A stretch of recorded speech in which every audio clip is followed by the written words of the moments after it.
ኤፉዬና ያፌት ሊጋቡ ተዘጋጅቷል። ኤፍራታ እንግዲህ ወስናለች። እንደውም ጭራሹም ኤፍራታ እየተቆጣች ነው። በእኔ ህይወት ውስጥ ጣልቃ አትግቡ እያለች ነው። ለገኒም ለቤዛም እንደገና ደግሞ ብሶበት ቢኒም በጥፊ ነው የመታችው። ምክንያቱ ቢኒ በዛሬ ቀን ያፌት ቤት ሄዱ ተቆጥቶ ነበረ።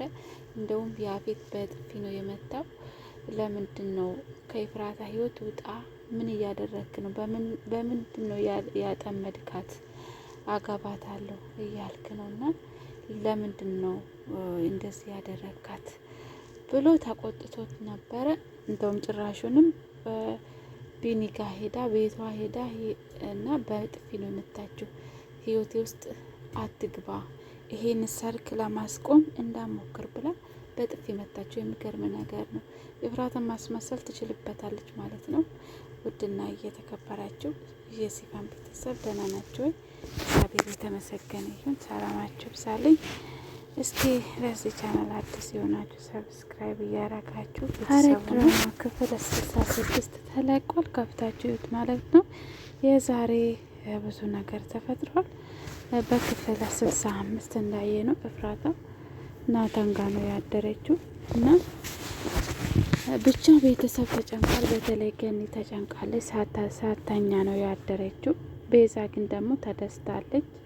ናታን ለማግኘት ዝግጁ ናት ማለት ነው። ናታን ግን በሆነ ነገር ነው ያስፈራራት እንጂ የኔ ጨረቃ እንዲህ አትሆንም፣ እንደገና ቶሎ ብላ በቁጣ ነው የምትቀድመኝ እና ግን ደግሞ ፊቴን ራሱ ማየት አልቻለችም። የሆነ ነገርማ አለ ወይም ደግሞ በሆነ ነገር አስፈራርቶት ይሆናል። ስለዚህ አንፍረድ እያለ ገኒን እያበረታታት ነበረ። ግን ደግሞ ገነት ሌሊት ሙሉ ሳተኛ እየጠበቀች ልጄ ምን ሆናለች? ፈጣሪ ሆይ የልጄ ድምጽ አሰማኝ እያለች ነው። ናታን እንኳን ያው ያፌት ደውሎለታል። ኤፍራታ ስደውልለት ያፌት ነው ያነሳ። እኔ ጋ ነው ያለችው፣ ከአሁኑ በኋላ ደውሌ እንዳትረብሽ፣ ከአሁኑ በኋላ ኤፍራታ ነው ስጄብሃለሁ፣ ከአሁኑ በኋላ ኤፍራታ ሚስቴ ናት ምናምን ብሎ ናታንን አቃጥሎታልና ናታን እንኳን ተስፋ ቆርጦ ቁጭ ብሎ ሌሊት ሙሉ እያሰበ ነው ያደረ። ገኒ ደግሞ ልጄ ምን ሆና ነው ብላ በጣም ተጨንቃ ነበረ። ቤዛም ግድ አልሰጣትም። ቤዛ ግን እየነገረቻት ነው ኤፍራታ የመጣችው። ቤዛ ተጨነቅሽ እንደ ልጅሽ እኮ በአዲሱ ፍቅረኛ ጋር ነው ያደረችው፣ ከሳምንት በኋላ ደግሞ ሊጋቡ ነው አለቻት እና ገኒም በጣም ደነገጠች። ኤፍራታም ደግሞ እኔ ወደ ቤት እገባለሁ እባክህ ልቀቂኝ ብላ አልቅሳ ከያፌት አምልጣ መጣች። እኔ ግን ምንም አላደርግሽም፣ እስከምንጋባ ድረስ አልነካሽም፣ አትፍሪ ያላት። ግን ደግሞ ያ ታግተኝ የነበረ ጊዜ ለምንድን ነው ተደፍረሻል ያልከኝ? እና ያው ድንግል ምንድነሽ ንጹህ እንደሆነች ራሷ ስታቅ ነው ያፌት እየጠየቀችው። ግን ያፌት ደግሞ መጥፎ ንግግር ስመልስለት ግን አንተ በጣም ጨካኝ ነህ ብላ አለቀሰችው ማለት ነው። እንደምንም ወደ ቤት ተመለሰች። እኔ የናታን አይን አላየውም፣ ገብቼ በሬን ቆልፌ ይቀመጣለሁ ብላ ገብታል። ልክ ስትመጣ ግን ደግሞ ቤዛ ስለ ኤፍራታ ስትነግረው ነበረ እየነገረቻት። ገኒም በጣም ደነገጠች። ኤፍራታማ እንዲህ አታደርግም፣ ኤፍራታማ ናታን ነው እንጂ ሌላ ወንድን አታገባም ምናምን አለቻት። እና ቤዛ ደግሞ አዎ ልጅሽ እንደዛ ናት ያለቻት። ኤፍራታ መጣች። አዎ ላገባ ነው፣ አዎ ሌላ ፍቅረኛ አለኝ፣ አሁን ደግሞ ላገባ ነው፣ እውነት ነው ብላ ለገኒ ስትመልስለት ገኒ ራሷን ስታ ልትወድቅ ስትል ናታን ደረሰለት ማለት ነው። ብቻ ገኒ በአሁኑ ሰዓት በጣም ተጨንቃለች።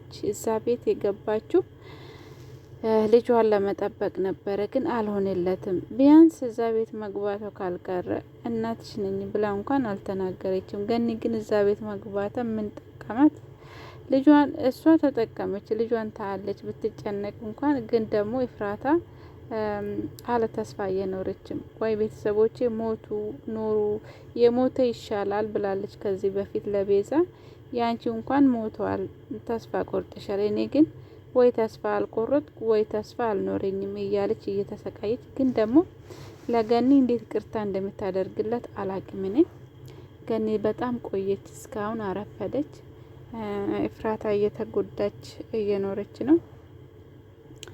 እና ውዶቼ ግን ደግሞ ናታንን እያበረታታችሁ ነው። አይዞሽ አይዞክ ልጄ፣ እንደምንም ኤፍራታን አናግራታለሁ፣ ተስፋ አትቁረጥ እያለቻት ነው። ኤፍራታ ግን የሆነ ነገር ተሸግራለች፣ ታማለች፣ ፊቷ ላይ ራሱ ጥሩ ነገር አይታይም ብላለች።